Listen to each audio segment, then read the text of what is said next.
millions d'euros en permanence sur l'investissement, avec la spécificité de la Teste.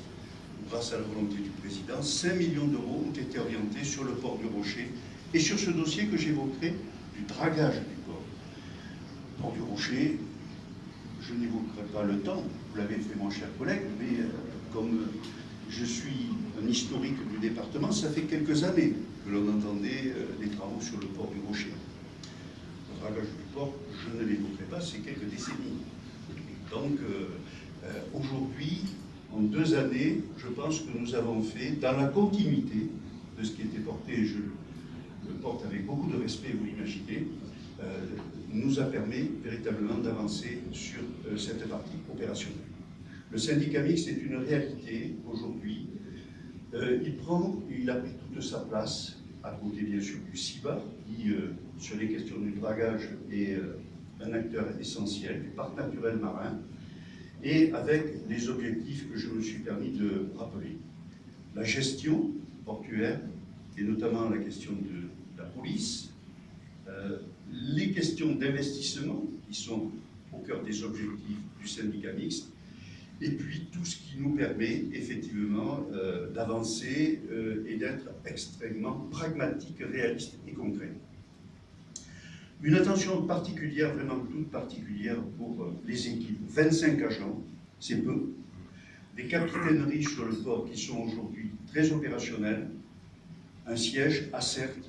Merci Monsieur le Président, parce que l'accueil à Certes à Audange a facilité effectivement cette localisation sur cette partie sud et est du bassin.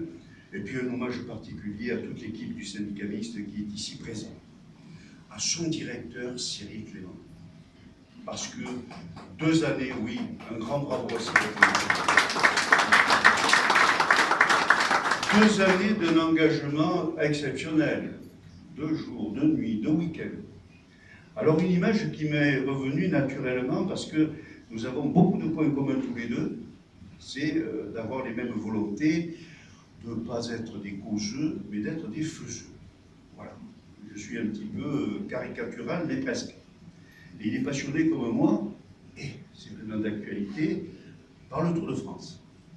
Et je peux vous dire que Cyril, il ne revendique pas le groupetto. Vous voyez le petit groupe là qui se situe en début d'épreuve de montagne pour essayer de réguler petit à petit le train et essayer de rentrer dans les délais. Il est devant, dans le peloton de devant, et toujours avec cette volonté d'apporter réponse. Et tout à l'heure, les témoignages que vous avez apportés sont extrêmement importants, effectivement, pour nous élus, parce que c'est en permanence un besoin que nous avons d'avoir cet engagement et ces équipes opérationnelles qui, face à des objectifs, avec des objectifs, vous l'imaginez, qui sont extrêmement ambitieux de notre part, répondent présent et arrivent à surmonter toute une série de péripéties que je n'évoquerai pas.